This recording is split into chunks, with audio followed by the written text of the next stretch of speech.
Hey everyone, welcome back to another episode of Breaking Barriers Now. My guest today, I actually met almost a year ago in Atlanta, Georgia, and she is what I would say phenomenal. To put it in one word, I don't know, it's hard to put it in one word, but I would just say you had an impact on me as soon as I heard your story and learned more about you. And I always say, we see the face, but we never know the story behind the face, right? Right. So when people see you, they don't know what you've been through, right? Just like when people see me, they don't know what I've been through. But when we start to share those stories, then that's when we can really have this great impact on other people and just give them the opportunity to know they have a voice too. And at the end of the day, when we come together, we get to share these stories and help more people. So thank you for Absolutely. taking the time out. Thank you for being on here. I appreciate you. This has been a long time coming because I think I wanted you on the podcast as soon as I met you. Gosh, I can't But believe it's been almost a year I since we know, met. I know it's crazy. And we actually, it's interesting. So we have a mutual friend, Tanya, Mhm. and Tanya is the one I met her through a mutual friend of ours. And so it's I always tell people it's not always about who you know, but who they know. Oh, So, absolutely. It's their circle is really your yes. circle. Yeah. And I just it's interesting when I meet certain people, I feel like I was led to them. And so when I met Tanya, I felt like I was led to her. And so here we are, fast forward, I got into real estate that the same year I met you, and she invited me to come up to Atlanta. So here I was, Awesome. and I just tell people sometimes you just got to show up because you never know what you're gonna get. So I'm glad that I showed up. It was fun from the first night. I remember coming downstairs and just I had no idea who anybody was. I didn't know who you were, but I loved the energy. I really Thank loved you. the energy. So I know you're doing amazing things, but I don't want to talk too much. I want to Oh, let girl, you it's your come on here. podcast. You go. Well, I'm just here to fill in some details. well, like I was, we were talking right before I started this, and what I was saying is, I can share my story, but when other people come on and share their stories, like I said, nobody knows what we've been through. And I think it's important we share that part because there's somebody out there who needs to hear what you have to say and what I have to say. Yeah. There's somebody out there just waiting, and who knows what kind of impact that can have. So I would love for you to tell as much as you feel comfortable with about possibly like your upbringing and kind of what got you into real estate. And then of course, I definitely want you to go into your story. I did kind of put it out there that you're going to tell a story of how you were abducted and it changed your life and your business, and pretty sure it changed a whole lot for you. Oh, I think it changed everything. And I will Yeah. say it's probably not an episode your kids need to listen to. So if they're in the car listening to this podcast, I always say it could be triggering. And so Yeah. I always like little earmuffs on children, if that's okay. Yeah, yeah. And I don't want you to feel like you have to hold back. Like I said, I've heard the story and I know how it impacted me. I know there's some people out there listening. So, don't feel like you have to hold back. I want you to be as vulnerable as you care to be. So Yeah, again, thank you. absolutely. Gosh, I don't even know where to start. All right. So, well, my name is Tell your Joanne whole Bolt. life If you, story in less than 50 minutes. No, I'm just kidding. oh God, less than 50 minutes. I can do this. Okay. So my name is Joanne Bolt and I live here in the Atlanta, Georgia area. And about 20 years ago, I got into real estate quite by accident. I was a consultant with Accenture Consulting. And so I was traveling all across the country and I was super young. Yeah, I didn't really know what I wanted to do when I grew up, but it was a lot of fun to travel and do the consulting gig. And then one day my manager walked into the office and she said, "Oh my gosh, I've got to plan my 4-year-old's birthday party." And I was like, "Oh, little kids, this is great. What are you going to do for the party?" And she's like, "Oh, I don't know. It'll be in a couple months from now." And I was like, "Oh, is their birthday, in a couple months?" And she's like, "Oh no, it was last month." And I was like, "What?" And she said, "I What? travel all the time as a consultant, so we just plan the party around when I can be in town." And I Wow, that tell sounds that like the because military life.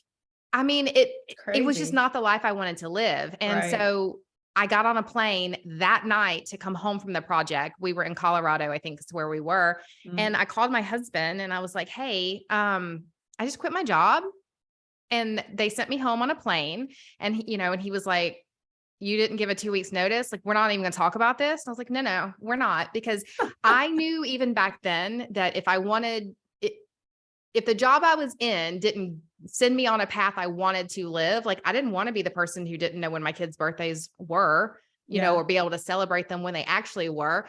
If I don't want to be on that path, I have to change the path. Yeah. And so I'm not someone who drags her feet. I just jump headfirst into stuff. And so on the plane home, I kind of panicked because I was like, oh crap, we have to pay the mortgage. Oh my God, like I'm the breadwinner and we have yeah, to the pay the mortgage. And I afterthoughts. don't. Oh my So gosh. I did what I think 98% of real estate agents sort of do. We just decide, oh, well, I'll just go be a real estate agent. It's super easy to get into, low barrier of entry, and it can make good money. And my dad was an insurance agent growing up with State Farm. And so I already knew about real estate agents because he obviously catered to them because they brought him a lot of his business. Right.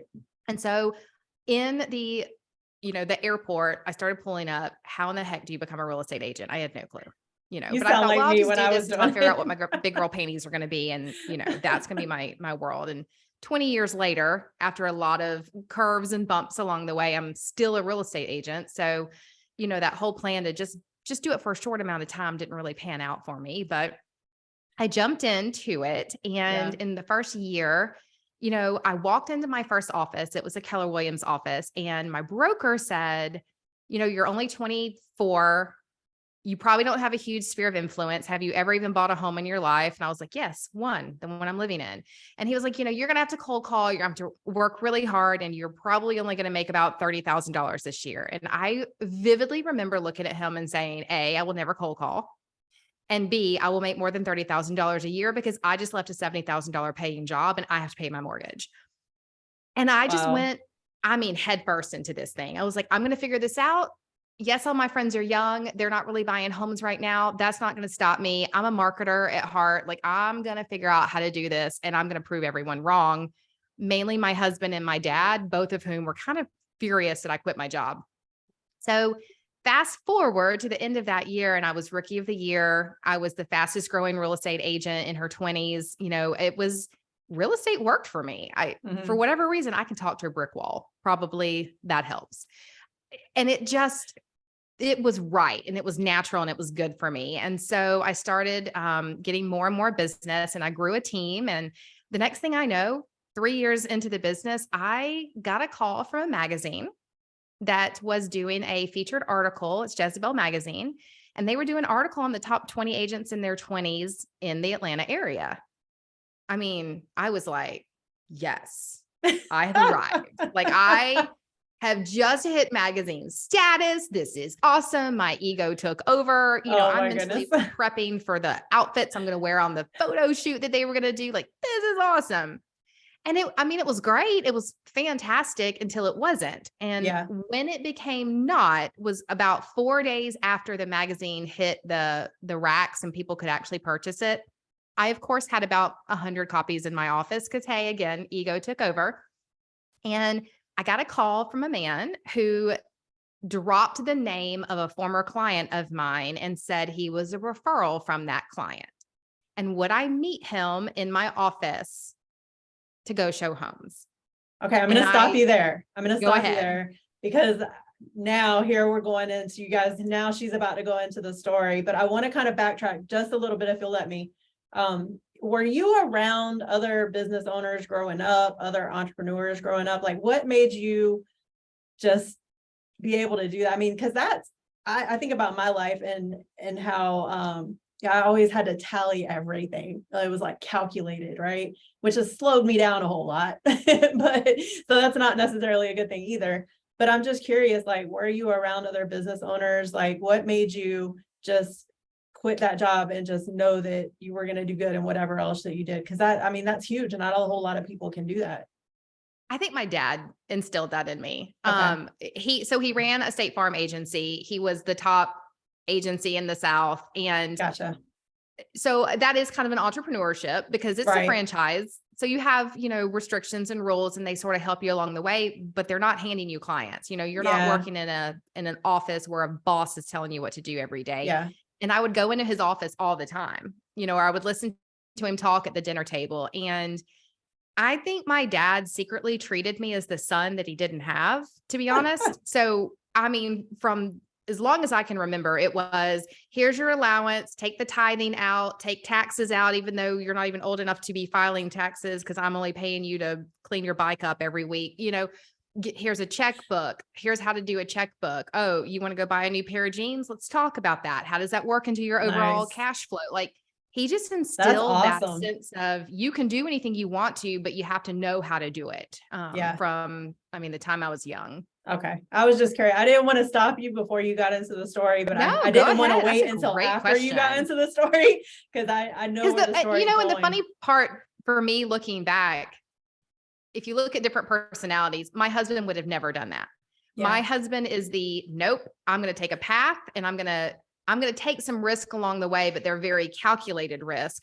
And I'm going to do it, thinking everything through. Whereas I'm more of a fly by the seat of my pants, like jump in. And if it fails, oh, well, we'll do something else. And then I just move on to the next thing, or I find success in it and I just stay there. And it's just, I tried out for cheerleading, like, I don't know, in 8th grade. And I think I signed up for tryouts the day that they were supposed to start. I'd never even given cheerleading a thought in my life.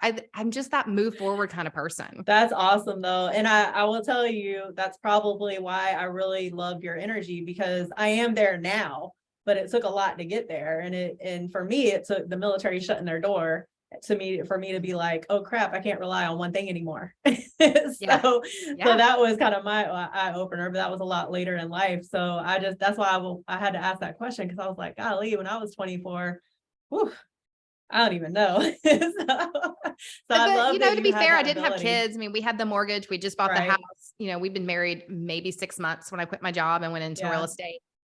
And I think because I had always been around agents via my dad and, dad wasn't hanging out with the agents that couldn't close deals because obviously those agents wouldn't bring him insurance needs. Right. So all I really perceived out of it was it's not easy. You have to hustle, but there's 1,000,003 different ways to do it. And so I love that aspect. I love it when there's 1,000,003 different ways to do it. Yes. Because then it gives me options. Yes, definitely. I love that.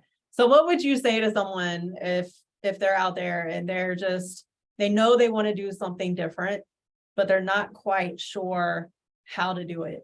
What would you say to that person? You take a very, very quick look at what's the true risk. You want to go start a side hustle. What's the real risk that it doesn't work?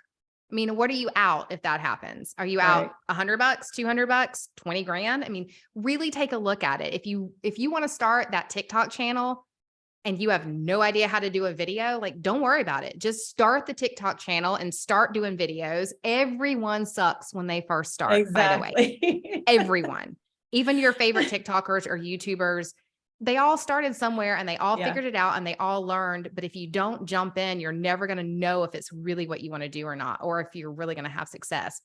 But you also have to be willing to be consistent. If you want to start something and you're like, I'm going to give it 30 days and see if this works, like, honey, just stop now. It's not. But if you're willing to do it every day and then add to it every day and a little bit more every day until you have a good rhythm, then you'll probably make it work. Yeah. And that's so true. Oh my goodness. I love that. Okay. So we're going to go back. Thank you for allowing me to take that huge pause in between. Absolutely. So now we're going to go back. We're going to kind of fast forward back to where you were. And this is where your life changed. So this is where life changed. This was a connection from someone else. So this was someone you thought you could trust, right? Absolutely. I did what every real estate agent did. I silently patted myself on the back that one of my clients referred me to someone else. That's really the crust of being a real estate agent. That when your client experience is so good, you get referrals. That's when, like, the autopilot starts to take over. And, and I did what I always did, which is I hung the phone up with the guy and then I tried to call the referral to thank him for it. And unfortunately he was out of town, like out of the country. And so he didn't answer the phone. And oh my God, do I wish he'd answered the phone, because he would have told me that he had never met this man before. Now, I, being the good, diligent girl real estate agent that I am, I said, I will meet you at my office, even if you are a referral. I don't just drop into homes, empty homes. And so we actually went to my Keller Williams office in Peachtree Road here in Atlanta. And I met him in the conference room, which is what you should do, right? I mean, like you should never Mhm. meet someone in an empty home. You should never, hell, I don't even hold open houses for that reason. And I never Mm. did because of a Wow. safety issue. So we met in my conference room and we started looking at the kind of properties he wanted. He showed me, his bank statements that he had money, that he had, the cash to be able to do this. He handed me a driver's license. I sent it all back with my admin to make photocopies of it all. I mean, like he checked all of the boxes just like he should. Mhm. And then he said, okay, now, these are the types of homes. And I had pulled up some homes on the MLS and I had, cast them up to the big screen and we were looking through them, kind of picking out some ones he might want to go see. And he said, can we go now? And I was like, well, no, because you want to see $900,000 condos here in Atlanta, Georgia. Like he told me he was a baseball player, like Mhm. not in the big leagues, but coming up into the minors. Okay. I don't know baseball players. I wouldn't know your name from Jack. So that's Right. fine. Quite frankly, he had a baseball build to him. And I was like, all right, well, that passes muster. So, and I told him we couldn't go look at the condos. And that is when he said, well, then get ready because we're leaving this office right now. And I was like, well, what are you talking about? And he pulled out a gun Mm. and he pressed it into my side. And then he said, we're going to leave the office right now, whether you want to or not. If you make any noises, if you alert anyone to what's happening, I'm just going to start shooting and I'm leaving. What So were you you got, thinking you in got a that choice. You moment? can live and go with me, or you can die Oh right my here. goodness. Like what are your thoughts in that moment having that happen? Because you go from like you're super happy, right? I can only imagine because I can think about how I would be like, I'm super excited. This is somebody that was sent to me, and now I'm getting a gun pointed at me. It's one of those things. And I think I shared this with you last year, but I literally in my head, I went, oh my God. And it is one of those things that people say just flippantly, but in that moment, it was not a flippant, oh my God. It was God, like, Lord, what are we doing here? This dude's got a gun on me, Yeah. and at that point, he took over. Like he literally just took over. And I can't say how I made the decisions I made following that, why I chose to not fight, why I got up, I followed the guy to the car, I did everything he asked me to do for the next 3 hours, Mm. because I wasn't the one doing it. I wasn't in charge. I was following the Lord's command. The Lord said, look, I've got this. I heard his voice as clear as you and I talking today. He said, I've Wow. got this. We got in the car and I felt this pressure on my right shoulder and I kind of glanced over and the guy's hands weren't anywhere near me, and so and again, I heard in my head, just keep going. I've got this. And so I was like, okay, all right. I don't know where I'm going to end up. I could end up dead in a ditch, but right now he's got me. Yeah. So let's keep moving forward. I love that you said that because I mean, yeah, I just kind of started a spiritual journey a few years ago. And so now I know that I don't have to try to control everything, which is a good thing. But I can't even imagine being in that situation and then, just being able to not freak out, to be honest, like, so I want to acknowledge you for that because just the fact that you didn't and you literally did exactly what you needed to do. You went along with it. You didn't know what was going to happen, but you trusted it and you just kept going. I So wow. did. Yeah. I mean, and I won't say I didn't freak out. I think I did internally freak out some, but there was you hear about those surreal moments. It was so surreal. It was almost like I was watching it at the same time. Mm, But wow. it was just get in the car and go do whatever he said. And so he had me over the next 3 hours. We drove around to several ATMs and we would pull up to the ATMs and I would stick my card in there and put, I had to actually call one of the credit card companies because I did not know my PIN. to get cash Mm, out. Like my dad had always taught me, don't know your PIN, because if you get robbed, da da da. And I'm like, oh no, please know your PIN, because if you're getting robbed, they're going to be more pissed off if you don't give them some that's cash. true. That And is so true. we had to call the credit card company, and I had to put it on speakerphone while I was calling and go through all this stuff to get a PIN to take money out. And side note, you can only take so much money out no matter what you've got on your credit card. Exactly. And I don't think my abductor knew that. And so we'd put all, I'd gone through like 6 credit cards, pulling all this cash out, Wow. and so we started driving off, and he wasn't happy with how much cash we had gotten. And so we actually went to a jewelry store in this little like shopping center in Duluth, Georgia, and walked into the jewelry store. He's walking in with me. He's clutching the side of my arm. I mean, I wasn't going anywhere. He's a big, strong dude. Mhm. And we walked in, and the lady looked at us and said, how can I help you? And I'm like shooting the eye daggers at her. I'm like, you have no idea, but I'm not in this good situation. And her clue in probably should have been when my abductor looked at her and was like, we're going to buy a Rolex. And she was like, well, do you want a men's Rolex or a women's? Sidebar, I did not know that they were gender specific I in the didn't know Rolex world. either. Like, I never bought a Rolex. I didn't know that Right. they had female and men version.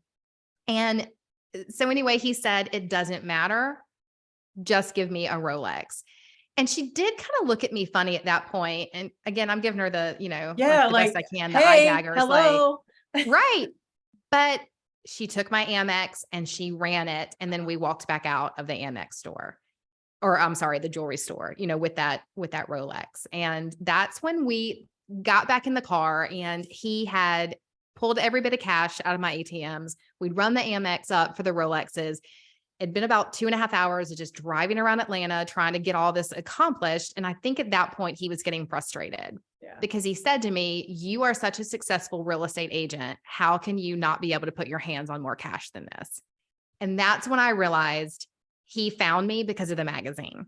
Mm, He wow. saw me as being one of the top real estate agents in Atlanta. He perceived, like a lot of people do, that we just make so much money. Yeah. And he was really angry that we couldn't get the cash out. And so we started driving back down one of the roads in Atlanta, and he had been the entire time. There was a car that had been following us, and he had been on speakerphone, like talking to an accomplice who was driving behind us the entire time.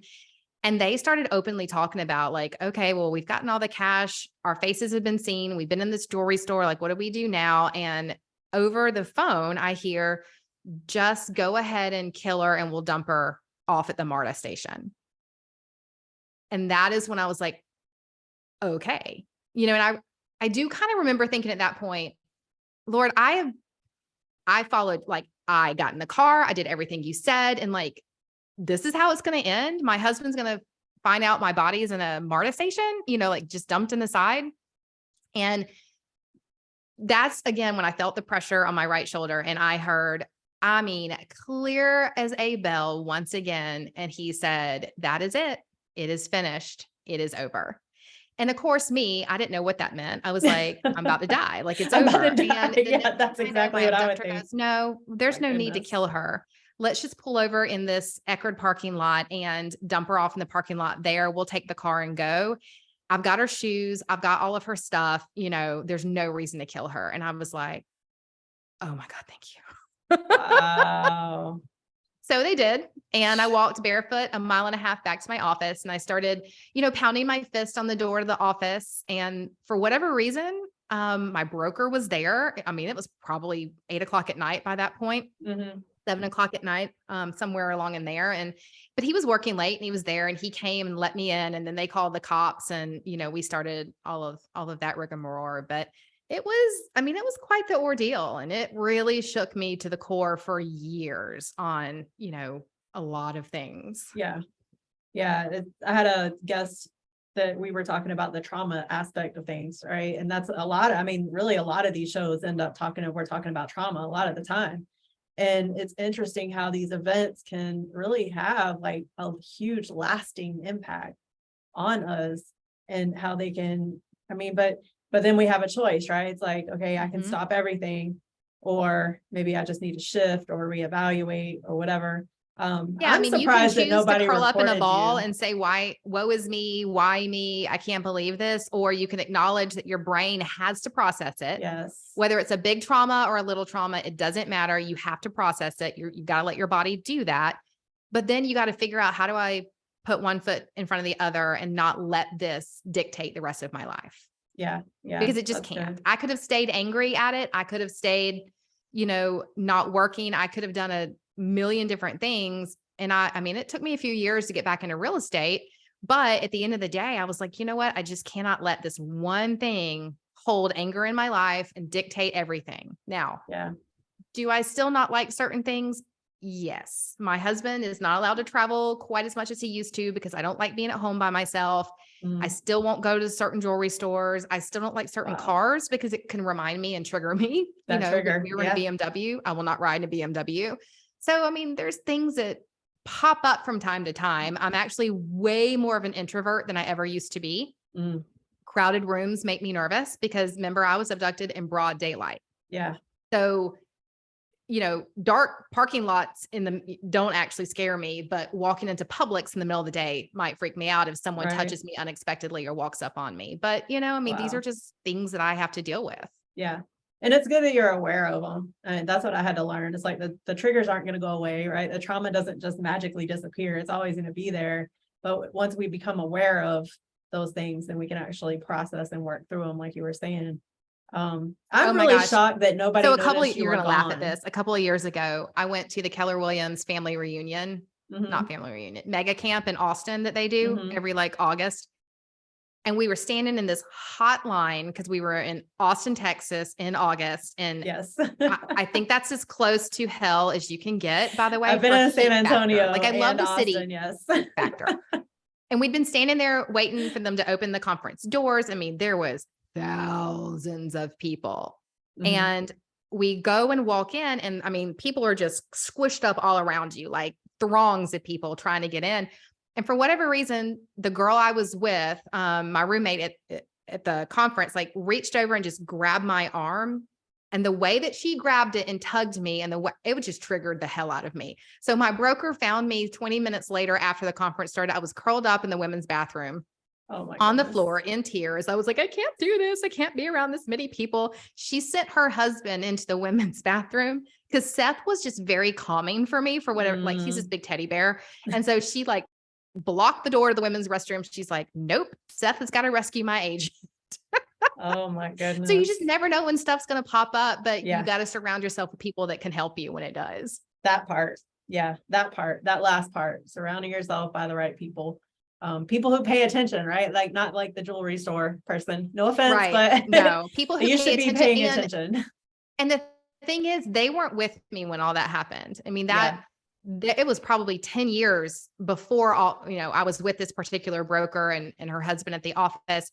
But you have to be okay with telling people, like, this is who I Mhm. am. This is, why you may perceive me as doing things a certain way. Like Right. you can't hide who you are because it Yeah. just makes it worse. And Yeah. so, if you have anxieties or if you have issues, and I mean, it's not like you just hang them on a, plaque on your door, like, don't Definitely come talk not. to me. I get Yes. triggered, but you can't be afraid to let people in because they can ultimately help you if you do. Yeah, that is so true. It took me a lot of therapy to learn that, but I know that now.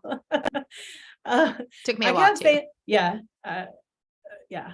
I acknowledge you for going through it though. I was interesting. It was interesting as you were telling your story. Like my question was, and I don't think you heard me earlier, but how did no one notice you were gone? Like, Oh, you'd be shocked at a real estate office. Not many agents it's not the hustling, bustling place that you think it always is. There are yeah, certain times of the day when only the admin's there, only the right. girl who cuts your checks. And at this particular office, you walked up these stairs and then there was the front lobby and the conference room. All the agent offices were down hallways behind it. Gotcha. So our office admin happened to be out that day. And I think it was just a huge coincidence. I do not think Mhm. he could have possibly known her schedule at the time. Right. But the conference was at the front of the office. And so we met, my admin knew that I was in there because she had come and gotten copies of all this stuff. But by the time we walked out the door, I mean, I did have one agent who saw me and kind of thought, oh, that doesn't look right, and tried to follow me out. But, I told him, go back inside. I'm fine. Mm. You can't go see homes with me today, because I really truly believe to this day, had I said anything, that guy would have just opened up and Oh, yeah. probably, we both would have been hurt. So. Mm. Wow. Wow. But yeah, so that's the story that you told. And I know you had some emotion when you told it in front of us. There was some That was emotion. one of the first times I've really told, kind of start to finish, Yeah. a group of people the story. Yeah. I do believe that, I mean, you don't hold back. Like, you might as well just tell it like it is. And Yep. here's who I am and why I'm so blunt. And probably, people think that I'm super big extrovert, and I'm like, no, I'm really actually not at times. And because it did change, I Yeah. constantly fight against the two personalities. It's the one I've always been, and the Mhm. one that he turned me into, which is a lot more reserved, a lot more critical of situations, and a lot more cautious, I would say, than I used to be. Yeah. Well, I hate that it took something like that. But it sounds like maybe you have a little bit more balance, and just, maybe a little bit, it's like, we don't want to operate in fear, but that caution, sometimes you do have to have caution, and you do have to kind of weigh things out. Right. And, so let's talk a little bit about, so that instance occurred. What happened to Joanne after that? Like, what was your life like? What did that turn into? Like, because I know what you do now, and I definitely want to make sure we include that. But what did it turn into?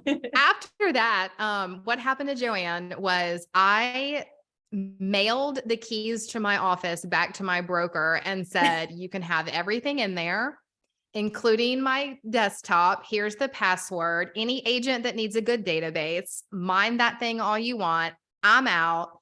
Don't put my license into referral. Don't ask me to renew my dues. Like, no. And Wow.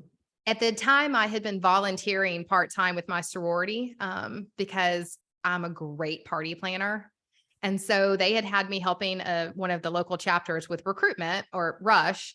And so Yeah.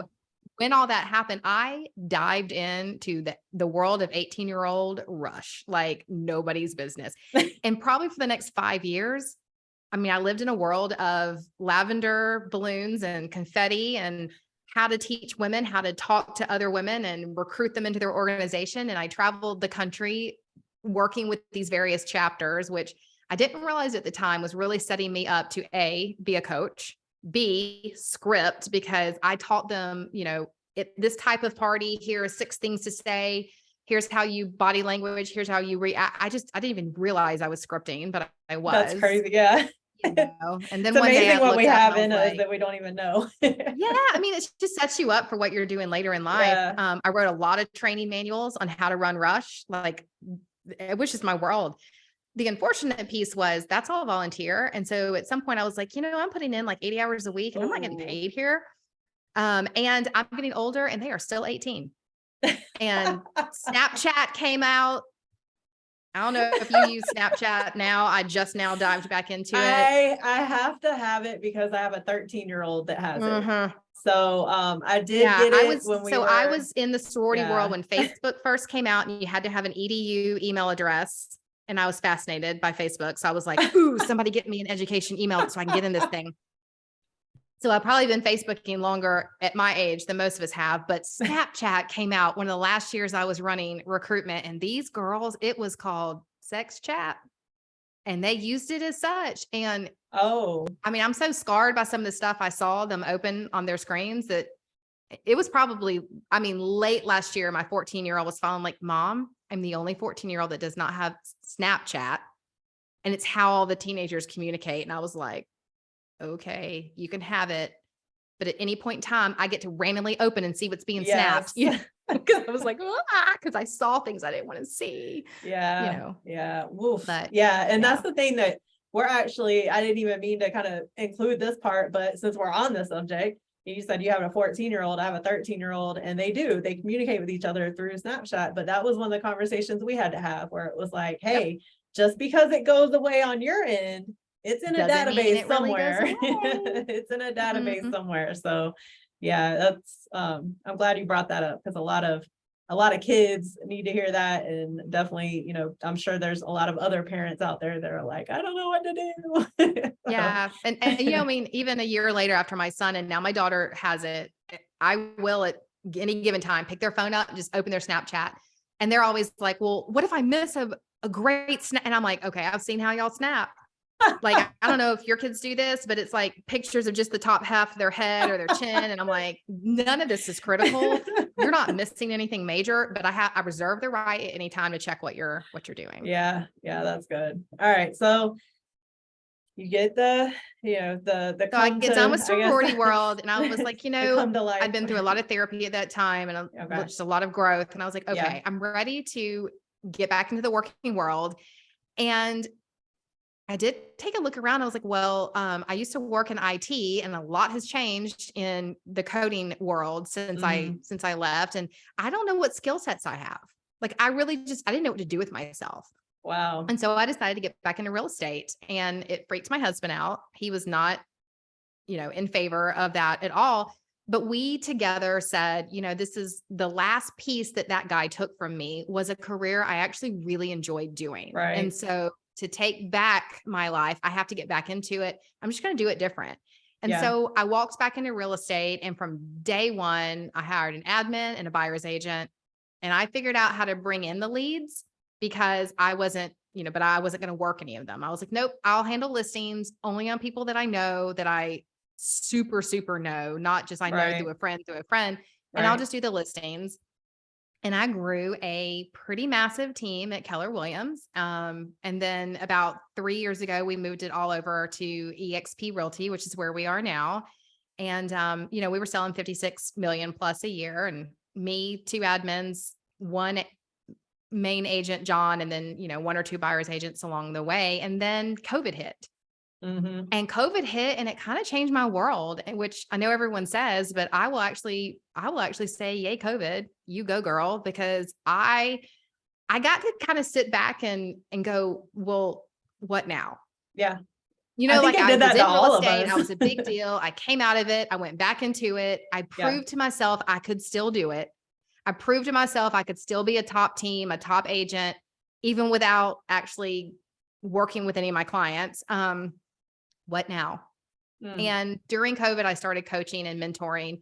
And I found that as I was coaching and mentoring a lot of the women, it was the same questions over and over again. It was, I don't believe in myself. I don't have a spouse that supports me. This is a side hustle. It could never be a full-time hustle. I've got kids at home. How do I deal with that? How can I make enough money? And it was all the same kind of stuff that was going up. And I thought, I really got a heart for these women. I really have a heart for having to figure out how to be a stay-at-home mom and run an empire, and that you can do both, and it's okay. And that we're all going to do it in our own ways, and that nobody can really tell you exactly how to do it, but there are some fundamentals you should lean into. And if you do them right, they'll create you this sustainable business. And I'm a really good marketer, and I'm a really good brander. And so I started working with these women on how to brand and how to niche down, how to build fantastic email sequences that don't sound like every other real estate agent out there. And one of my clients was like, I really wish that you could just do a group thing, like start a tribe almost, and I was like, I love that idea. And Real Boss Women was born. And so I started the podcast, which is the B Word podcast with Joanne Bolt. I hop in twice a week with like 15-minute little quirky, snarky ways to get your business going, because I'm a snarky person. And I've got the Real Boss Women tribe going. So we have a couple of events a year. We've got some small master classes. We've got some big master classes. It's kind of choose your own adventure with me. If you're new in the business or you're super experienced anywhere in the real estate ecosystem, really, from loan originators to real estate agents and all the spots in between. And then, but my favorite thing, actually, I'm going to give a plug in, if that's okay. Go ahead. So I do a monthly community membership, which is, I call it the Chick Click.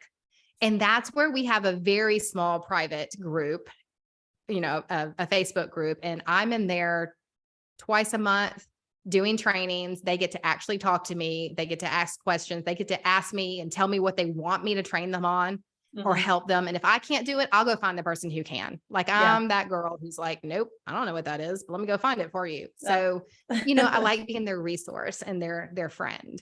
Yeah, I love that. And yeah, you're doing things. So I just want to applaud you from, for not quitting, basically, for not quitting. Cause I mean, something like that is traumatizing. And, you could have easily just been like, I'm not doing this anymore, but you didn't. And even though it took you some time, which, everybody has to take time and process through things. So that's a good thing. But you came back into it. And not only did you come back into it, but you came back into it with a bang. So, but that's how I do stuff. I'm all in or I'm all out. I'm never halfway into anything. So if I'm going to do it, I don't want to just be an agent. I want to be the top agent in the office. Yeah. So that I could prove that, that I could again. Yeah. That's awesome.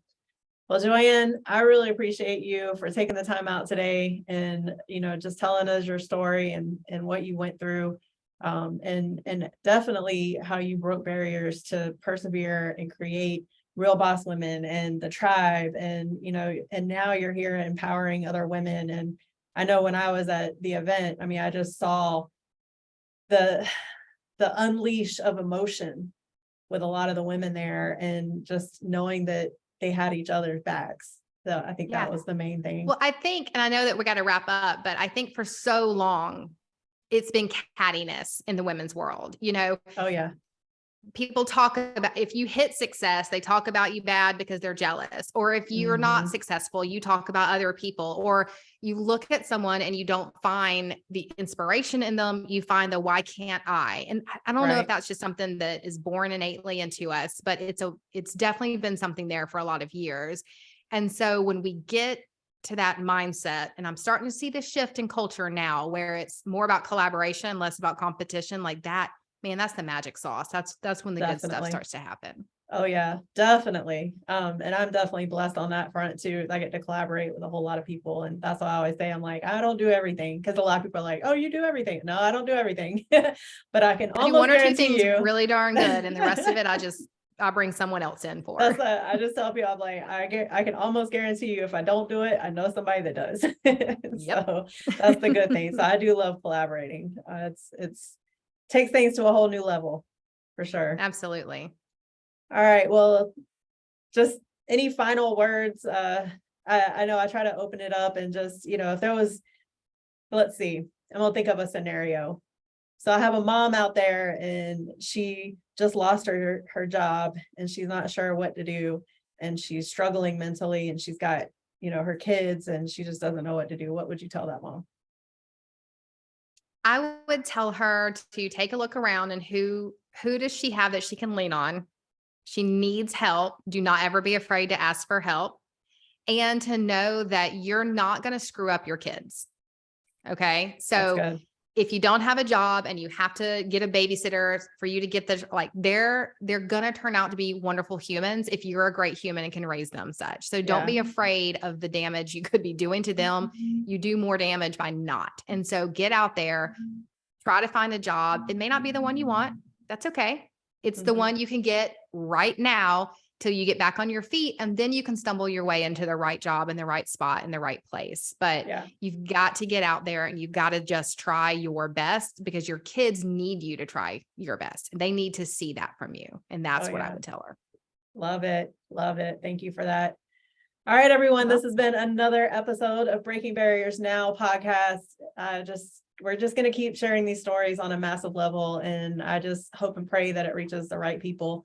So again, Joanne, thank you for taking time out of your day to come on here and share your story. Absolutely. Thanks for having me. Of course. And I just look forward to whatever the future holds for both of us. Both of us. Yeah. We're always on this journey. So thanks everybody for tuning in, and God bless.